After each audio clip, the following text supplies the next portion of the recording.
Kalian mau punya drone tapi bingung mau beli drone apa? Beli DJI Neo Mini 3 Avata 2? Bingung mau beli drone apa?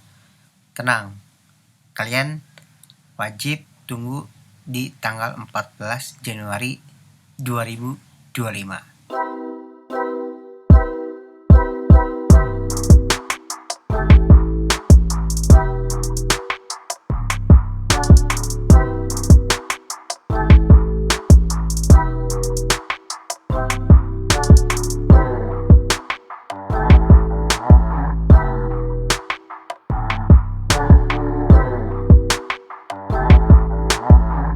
Oke teman-teman, kembali lagi di channel Karisma. Terima kasih teman-teman sudah klik video ini, dan jangan lupa subscribe, like, share, dan jangan lupa tonton sampai selesai juga ya teman-teman. Selamat tahun baru ya teman-teman, tahun 2025. Buat teman-teman yang pengen punya drone, udah mengumpulkan uang tapi bingung mau beli drone apa, keinginan pengen beli drone DJI Neo gitu ya, seperti saya, ditahan dulu, jangan terlalu buru-buru beli drone, karena di tanggal 14 kabarnya akan ada drone terbaru ya, jadi ditunggu dulu.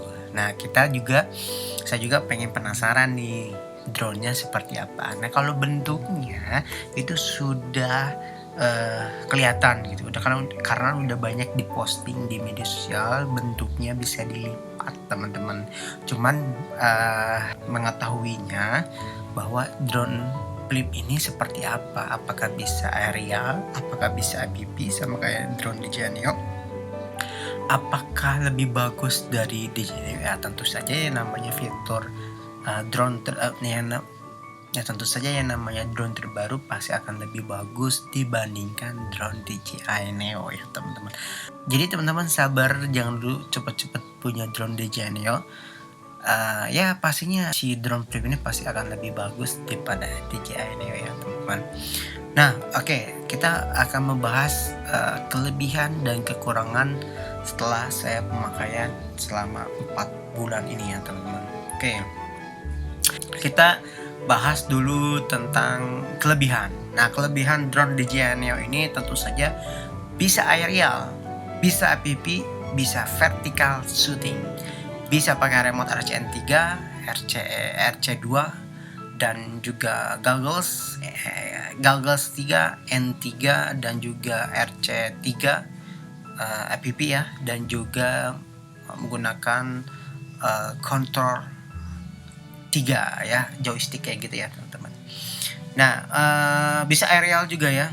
Nah karena memang kita bahas tentang aerial dulu ya. Aerial kalau drone ini kalau buat pemula udah cukup banget ya. Tapi kalau teman-teman pengen menjadi seorang profesional, jangan beli drone DJI Neo untuk aerial, karena ini ketinggiannya batasnya di 120 meter ya, dan juga ini cepat baterainya habis kalau misalkan dia lawan angin ya, angin kencang ya. Dan juga tentu saja buat pemula ini asik-asik aja ya teman-teman, buat pemula asik-asik aja. Tapi kalau buat profesional alangkah baiknya beli Mini 3, Mini 2 SE maupun Mini 3 Pro, Mini 4 Pro gitu ya teman-teman. Nah karena saya beli ininya protective gimbal, dan saya juga beli pelindungnya juga ya, saya nggak dipakai ada, dan itu juga menambah berat drone-nya sehingga baterai itu cepat habis ya. Itu kekurangannya udah duluan ya dibandingkan kelebihan.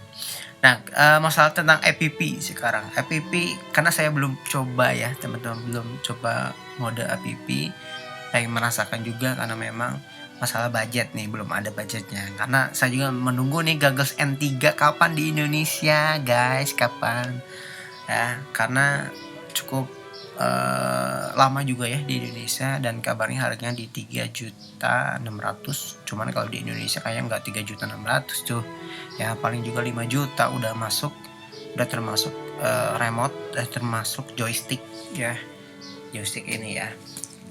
Tapi di Indonesia juga udah ada copotan ya teman-teman, copotan DJI Neo fly combo goggles N3 dan joystick ya. Nah terus juga ini bisa vertical shooting ya. Buat teman-teman, dulu saya punya drone DJI Neo karena bisa FPV aerial, cuman bingung nih kalau kita posting di Instagram kita harus 4K terus di crop, tapi hasilnya bagus-bagus juga ya. Tapi alhamdulillah di bulan Oktober November si DJI Neo ini update bisa vertical shooting. Tapi masalahnya adalah hanya di 1080 saja teman-teman, tidak bisa di 4K. Mudah-mudahan kedepannya drone DJI Neo bisa 4K ya, bisa 4K vertical shooting tapi 4K. Ini hanya di 1080 saja, kalian bisa menggunakan di 30, 50 dan 60 frame per second. Oke.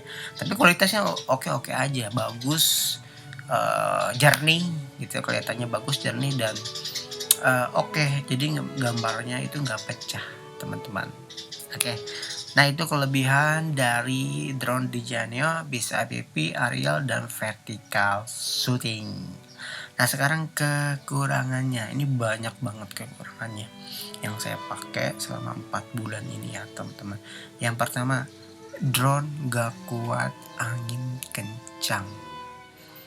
Ketika angin kencang tentu saja itu baterainya cepat habis. Kok bisa? Saya merasakan sendiri ya teman-teman. Ya kalau angin kencang itu kita nggak tahu ya, anginnya ke kiri, ke kanan, ke bawah, ke atas, kita nggak tahu ya. Kalau udah terbang kita nggak bisa, angin tuh nggak bisa kebaca gitu. Tapi kalau kita bisa merasakan. Kalau kebaca nggak bisa, tapi kita bisa merasakan. Kalau kita ke depan si drone-nya, kita di si remote-nya ini sudah full ya, di sini udah full nih. Misalnya kita ke depan nih, tapi si drone-nya nggak kenceng, apalagi itu, berarti kita ngelawan angin. Dan itu pasnya cepat habis teman-teman baterainya. Ya ditambah saya pakai protective gimbal, lah itu cepat habis. Ya gak lama cepat habis. Nah itulah kekurangannya. Jadi kalau teman-teman terbang di gunung atau di bukit angin kencang, tidak rekomendasinya menurut saya. Percuma. Nah ada lagi nih, ada lanjutannya. Ketika angin kencang, ini kan bisa vertical shooting ya teman-teman. Nah nanti saya buka dulu ya. Nah ini bisa vertical shooting, nanti si gimbal ini ke bawah ini. Nah ketika dia udah vertical shooting ya di 9:16 dia 60 frame per second maju. Nah itu ketika maju itu, ketika angin kencang dia goyang. Bahkan ketika bukan angin kencang juga, lagi nggak ada angin, ketika dia maju, dia ke atas, itu goyang. Karena kenapa? Untuk aerial ini agak kurang, karena dia tidak memiliki 3 aksis gimbal, ini hanya 1. Nah jadi ketika ke atas itu goyang, gini tuh.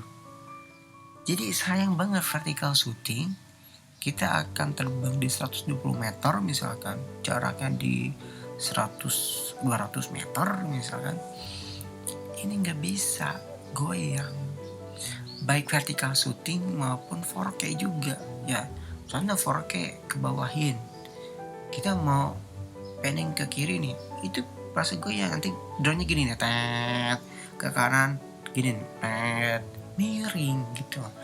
Kalau misalkan Mini 3 Pro, Mini 4 Pro, dia mau gimbalnya ke bawah, dia mau ke atas, ke kiri, ke kanan, itu masih stabil guys, karena dia punya 3 axis gimbal.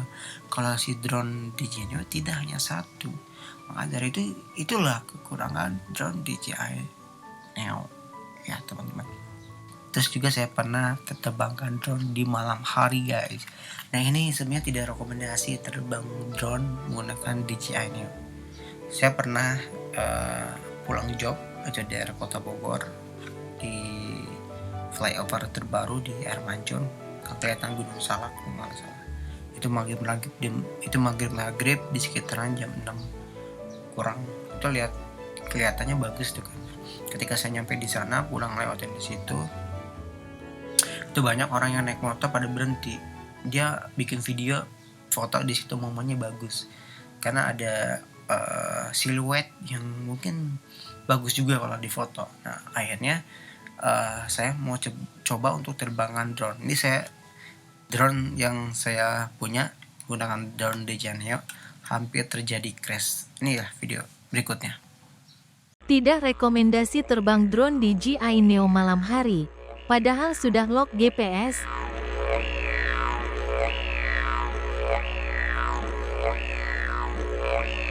Intinya kekurangan cahaya, sehingga drone menjadi kabur guys. Hati-hati ya terbang malam hari si Neo ini. Nah itu kan videonya malam hari ya teman-teman. Nah kalau dia malam hari itu saya contohkan ya. Ini malam hari itu GPS-nya sudah di lock ya, udah kurang lebih di 24 ya GPS udah. Tapi ketika dia terbang itu GPS-nya menjadi 9 ya. Tapi saya agak terbang tinggi-tinggi, agak turunkan nah itu justru semakin kurang itu kalau salah di 7. Wah bingung kan, udahlah karena ini momennya bagus saya nggak mungkin terlewatkan. Akhirnya saya coba untuk dimajukan, maju sedikit, pas maju sedikit kok tiba-tiba si drone-nya itu mundur, saya majuin lagi, terus tiba-tiba dia mundur lagi, dia ke kanan lagi, dia otomatis kabur ya, dia mencari yang terang-terang gitu. Jadi si drone DJI ini dia nggak suka dengan kegelapan ya, jadi dia nggak suka kegelapan sehingga dia itu bingung dia mau mencari cahaya yang bagus tuh kemana ya. Jadi tidak rekomendasi nih punya drone mau terbang di malam hari ya. Tapi yang terpenting ya banyak YouTuber, banyak TikTokers ya, coba GPS-nya di lock dulu supaya aman. Tetap lock, udah di lock ketika terbang beda lagi gitu kan, terjadi GPS-nya agak menurun ya, awalnya jadi 24 jadi 9 jadi 7, kayaknya kemana-mana dia kabur ya. Nah itu tapi momennya dapat sedikit gitu ya di malam hari. Itu pakai mode auto juga ya, nggak proposal, dan itu saya nggak pakai ND filter, dan akhirnya saya landingkan secara otomatis ya, landingkan di landing di tangan, dan alhamdulillah selamat si drone-nya, daripada nanti kabur jatuh crash dan itu kondisinya lagi di jalan di flyover dan takut kelindas sama motor ataupun mobil, bahaya teman-teman. Jadi kekurangannya tadi dia nggak bisa terbang di malam hari ya, jadi harus terang teman-teman. Dan juga kalau vertical shooting, kalau mode 4K juga, kalau segi bahkan itu akan sedikit goyang. Nah kalau misalkan FPV saya kurang tahu karena belum coba ya teman-teman. Nah inilah kekurangan dan kelebihan yang saya punya drone DJI selama 4 bulan ini. Dan drone ini saya nggak jarang dipakai ya, karena memang drone ini hanya untuk konten saja, dan konten itu saya bikin konten itu di seminggu sekali. Saya terbang drone itu seminggu sekali, tapi kadang-kadang juga tergantung mau bikin konten apa ke depannya gitu kan. Yang jelas si drone ini pernah diajak kerja oleh saya, yaitu di event dan juga di weddingan. Itu aja teman-teman, terima kasih sudah klik video ini. Yang mau beli loot drone DJI sudah tersedia di link deskripsi, silakan kalian lihat, siapa tahu menarik dan kualitas video kalian akan semakin bagus. Terima kasih, sampai jumpa di next video selanjutnya. Bye bye.